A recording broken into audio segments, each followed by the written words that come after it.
दोस्तों, आपका स्वागत है हमारे हिंदी कहानियों के सफर में। हर एपिसोड में मिलेगी आपको एक नई कहानी जो आपको भावनाओं, रोमांच और रहस्यों से भर देगी। अभी सब्सक्राइब करें और इस अद्भुत यात्रा का हिस्सा बने। आर्यन ने अपने जीवन में आगे बढ़ने का फैसला कर लिया था। अब उसकी जिंदगी में काम और कुछ नए लोग जुड़ने लगे थे। एक दिन ऑफिस में उसकी मुलाकात एक नई कोलीग से हुई, काव्या, जो बेहद उत्साहित और चुलबुली थी। हाय आर्यन, मैंने सुना है आप यहाँ सबसे ज्यादा काम करने वाले इंसान हैं। ये सच है या कोई अफवाह? अफवाह तो नहीं कहूँगा, पर काम में डूबे रहना पसंद करता हूँ। और तुम? मैं तो काम कम और बातें ज्यादा करती हूँ। वैसे चाय के लिए साथ चलोगे? अभी चाय? इतनी फाइलें पड़ी हैं मेरे डेस्क पर, मुझे तो काम खत्म करना है। अरे फाइलें तो कल भी रहेंगी, लेकिन चाय का मजा तो अभी है। चलो ना, ब्रेक ले लो। तो आर्यन, तुम हमेशा ही इतने सीरियस रहते हो या सिर्फ ऑफिस में? शायद ये हैबिट बन गई है। लाइफ में कुछ चीजें ऐसी हो जाती हैं जो हमें बदल देती हैं। सच कहा तुमने, लेकिन कभी कभी हम जितना सीरियस होते हैं, लाइफ उतनी ही बोरिंग हो जाती है। थोड़ा मस्ती भी जरूरी है, वरना काम के अलावा कुछ बचता ही नहीं है। शायद तुम्हारी बात सही है। काव्या की चुलबुली बातें और फनी नेचर ने आर्यन की जिंदगी में थोड़ा बदलाव लाना शुरू किया। दोनों के बीच धीरे धीरे दोस्ती बढ़ने लगी। तुम्हें पता है आर्यन, मैं कॉलेज में सबसे बुरी डांसर थी। एक बार स्टेज पर गिर गई थी और पूरी क्लास हंस रही थी। गिरने का डर ही तो हमें सबसे ज्यादा रोकता है। शायद, लेकिन गिरकर उठने का भी तो मजा होता है। हर बार जब गिरते हैं तो कुछ नया सीखते हैं। क्या तुम कभी किसी चीज से डरते हो? शायद पास्ट को छोड़ने से डरता था, लेकिन अब मैं कोशिश कर रहा हूँ कि आगे बढ़ूँ। पास्ट तो सबके पास होता है, पर जरूरी है कि हम उसमें फंसे ना रहे। तुम चाहो तो एक नई शुरुआत कर सकते हो। तुम्हारी बातें सुनकर ऐसा लग रहा है जैसे जिंदगी में नई उम्मीद जाग रही है। दूसरी तरफ श्रेया अपनी लाइफ में आदित्य के साथ खुश रहने की कोशिश कर रही थी, लेकिन आर्यन की यादें अभी भी उसे परेशान कर रही थी। वो खुद से लड़ रही थी, ये समझने की कोशिश कर रही थी कि उसने सही फैसला लिया है या नहीं।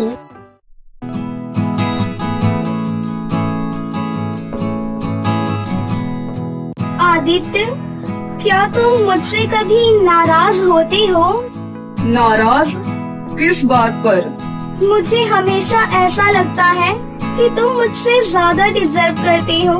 मैंने तुम्हारे साथ कभी वो प्यार महसूस नहीं किया जो... सिया, मैं जानता हूँ कि तुम किस बारे में बात कर रही हो, लेकिन प्यार कभी परफेक्ट नहीं होता। मुझे तुम्हारे साथ होने से खुशी मिलती है और मेरे लिए यही काफी है।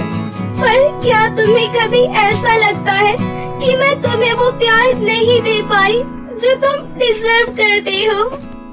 प्यार देने और पाने की कोई मेजरमेंट नहीं होती सिया। हमारे रिश्ते में जो है वो हमारे लिए काफी है। अगर तुम खुश हो तो मैं भी खुश हूँ। आर्यन और काव्या के बीच अब खुलकर बातें होने लगी थी। एक दिन काव्या ने आर्यन के पास्ट के बारे में पूछा और आर्यन ने सिया के बारे में उसे खुलकर बताया। तो तुम उससे प्यार करते थे और अब भी करते हो? शायद हाँ, लेकिन अब वो किसी और की जिंदगी का हिस्सा है। मैं उसे छोड़कर आगे बढ़ने की कोशिश कर रहा हूँ। आर्यन, प्यार को पीछे छोड़ना आसान नहीं होता, लेकिन अगर तुमने उसे जाने दिया है तो खुद को एक और मौका क्यों नहीं दे दे? कैसा मौका? नई शुरुआत का। कौन जानता है, शायद तुम्हारी लाइफ में कुछ ऐसा हो जो तुम्हें फिर से जीने का एहसास दिला दे। तुम्हारी बातें सुनकर ऐसा लगता है कि मैं फिर से खुद को ढूंढने की कोशिश कर सकता हूँ। सिया की फ्रेंड मेघा उससे मिलने आती है और सिया अपने दिल की बातें उससे शेयर करती है। मेघा, मुझे ऐसा लगता है कि मैंने एक रॉन्ग डिसीजन लिया है। आदित्य बहुत अच्छा इंसान है, लेकिन मेरे दिल में अब भी आर्यन के लिए जगह है। सिया, क्या तुम ये कहना चाहती हो कि तुम अभी भी आर्यन से प्यार करती हो? शायद हाँ, लेकिन अब बहुत देर हो चुकी है ना? देखो, प्यार की कोई टाइमिंग नहीं होती, पर अगर तुमने आदित्य को चूज किया है तो तुम्हें उस फैसले के साथ जीना होगा। तुम अपनी जिंदगी में खुश रह सकती हो अगर तुम खुद को उस डायरेक्शन में ढाल पाओ। काव्या की बातें आर्यन के दिल में उतर चुकी थी। उसने अपनी लाइफ को फिर से शुरू करने का फैसला कर लिया था।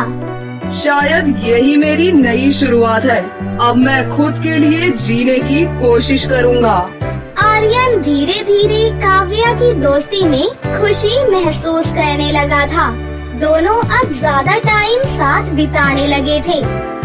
एक दिन काव्या ने आर्यन को एक सरप्राइज दिया। आर्यन, तुमने कहा था ना कि तुम्हारी पुरानी हॉबी फोटोग्राफी थी? हाँ, काफी वक्त पहले, पर अब शायद उतनी अच्छी नहीं रह गई है। तो आज तुम्हारे लिए एक सरप्राइज है। मैंने एक फोटोग्राफी वर्कशॉप के लिए तुम्हारा नाम लिखवाया है। क्या? तुमने मेरे लिए? काव्या, ये सब क्यों? क्योंकि तुम्हें फिर से हैप्पी रहना चाहिए। तुम हमेशा सीरियस रहते हो, अब थोड़ा मस्ती भी होनी चाहिए। तुम्हें कैसे पता कि मैं इसके लिए तैयार हूँ? मुझे सब पता होता है। अब चुपचाप से तैयार हो जाओ। वर्कशॉप में आर्यन ने खुद को फिर से जीते हुए महसूस किया। उसे ऐसा लगा कि वो एक नई शुरुआत कर रहा है।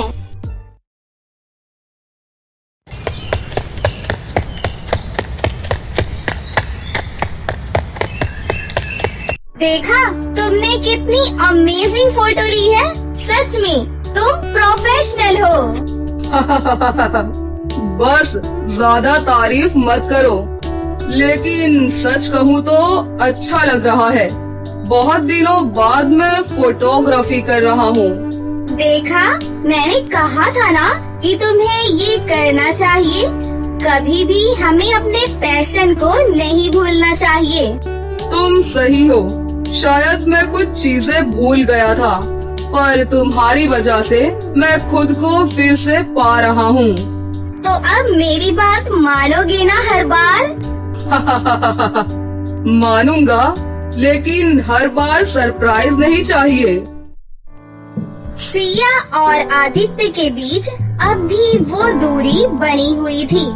एक दिन आदित्य ने सिया से खुलकर बात करने की ठानी। सिया, क्या हम एक बार खुलकर बात कर सकते हैं? आदित्य, क्या हुआ? तुम इतने सीरियस क्यों हो? मैं महसूस कर रहा हूँ कि हमारे बीच कुछ अधूरा है। तुम मुझसे कभी खुलकर बात नहीं करती। क्या तुम मुझसे खुश हो? खुश? आदित्य, तुम बहुत अच्छे हो। मैंने कभी शिकायत नहीं की। शिकायत और खुशी में फर्क होता है सिया। मुझे लगता है कि तुम कहीं और खोई हुई हो। अगर तुम्हारे दिल में कुछ है तो मुझे बताओ। आदित्य, मुझे माफ करना, मैं खुद समझ नहीं पा रही कि मेरे दिल में क्या चल रहा है। क्या ये आर्यन के बारे में है? तुम कैसे जानते हो? मैं तुम्हें बहुत अच्छी तरह जानता हूँ सिया। मुझे हमेशा से पता था कि तुम्हारा दिल आर्यन के साथ जुड़ा हुआ है और मैं इसे एक्सेप्ट भी करता हूँ। आदित्य, मैं तुम्हें धोखा नहीं देना चाहती, लेकिन आर्यन, मैं उसे पूरी तरह से भूल नहीं पाई हूँ। प्यार पर किसी का बस नहीं होता सिया, लेकिन मैं चाहता हूँ कि तुम अपने दिल से जो सही समझो वो करो। मैं तुम्हें रोकूंगा नहीं। काव्या और आर्यन के बीच अब एक खास रिश्ता बन चुका था। एक दिन काव्या ने आर्यन से अपने दिल की बात कहने की ठानी। आर्यन, क्या कभी तुम्हें लगा कि जिंदगी तुम्हें कोई दूसरा मौका दे रही है? दूसरा मौका? किस चीज का? प्यार का, दोस्ती का, एक नई शुरुआत का। मैंने कभी इसके बारे में नहीं सोचा। शायद मैंने सोचा है आर्यन, मैंने अपने दिल की सुनी है और मुझे लगता है कि मैंने तुम्हारे साथ एक नई शुरुआत की है। काव्या, तुम क्या कहना चाहती हो? मैं कहना चाहती हूँ कि शायद मैं तुम्हारे लिए कुछ महसूस करने लगी हूँ और मैं ये कहने में हिचकिचाना नहीं चाहती। काव्या, मैं भी तुम्हारे साथ बहुत खुश हूँ, लेकिन क्या आर्यन? तो दोस्तों, क्या लगता है, सिया और आदित्य एक साथ रह पाएंगे? और क्या आर्यन सिया को भूलकर एक नई शुरुआत करेगा, या सिया फिर से आर्यन की जिंदगी में वापस आएगी? इन सभी सवालों के जवाब जानने के लिए देखते रहिए प्यार की पहली बारिश। कहानी का अगला एपिसोड सिर्फ इसी चैनल पर। Thanks for watching.